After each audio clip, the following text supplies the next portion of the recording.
Welcome to VAR India News Hour. Meeting expectations in the collaboration era remains a digital challenge. Customers are increasingly demanding personalized digital experiences, but currently only 28% of decision makers strongly agree that their organizations can deliver against the content needs of their customers. With more businesses turning to AI to solve their content challenges, automation can help meet the customers' expectations. The pandemic has triggered a radical shift in work cultures as professionals have been forced to go for hybrid work. The trend is taking off as employees balance working remotely and safely returning to the office. Customers are in the third wave of transformation since the start of the pandemic, which involves a mixture of employees that will always be remote and those that are a blend of working in the office and at home. As such, businesses are thinking about how to properly address the needs of their employees. Meanwhile, many firms in India have been calling employees back to work for at least for a few days a week on a flexible basis amid an in-control COVID caseloads and rapid vaccination pace. There is quite an increase in the hybrid workforce, and to complement the efforts, recently the US-based tech firm Cisco unveiled an interoperability feature in its WebEx video conferencing platform, which will allow users to access rival Zoom through its interface, building on similar recent partnerships with competitors Microsoft Teams and Google Meet. The collaboration marks increasing pairing up in the video conferencing market, where competition has heated up, especially in the last 18 months, owing to enterprises relying significantly more on digital tools to keep up work remotely due to the pandemic. Last month, search engine Google said in a blog post that it has agreed to support interoperability with Cisco Systems hardware devices, which will allow users to log into Google Meetings on a Cisco device and vice versa. It is a world of competition and collaboration. A senior leader at the Alphabet company had also said the company will next try to sign pacts with other major video conferencing providers to help users log in from more types of devices. Let's look into today's headlines in VAR India. India is in the final stage of clearing national cybersecurity strategy. India is in the final stages to clear a national cybersecurity strategy in the wake of growing cyber attacks and threats from nation-state actors against the country, says Lieutenant General retired Rajesh Pant, National Cybersecurity Coordinator. There are about 4 million malware that are detected every day, and India is one of the most cyber-attacked nations in the world. One of the reasons is that we have a large attack surface with 1.15 billion phones and more than 700 million internet users. Pant said during the third edition of Expert Speak, a curated dialogue series by Microsoft with industry experts.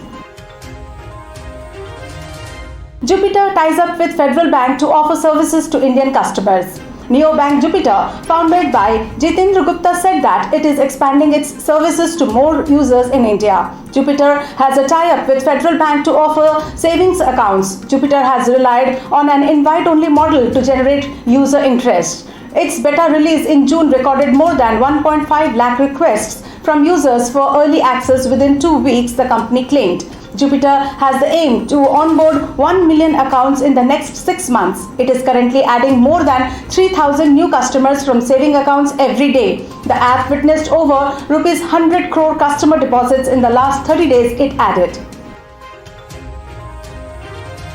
DeHaat secures $115 million in the largest agri-tech round in India. DeHaat, an online platform offering full-stack agricultural services to farmers in India, has raised $115 million in what is the largest funding round for an agri-tech startup in India, where farm produce yields 2/3 of the country's $1 trillion in annual retail spending. The startup runs a helpline to engage with farmers and also operates an eponymous Android app that is accessible in multiple languages. The uniqueness of this full-stack approach, combined with the phygital go-to-market strategy, further reaffirms that the company is on track to become a significant player in the farming industry in India.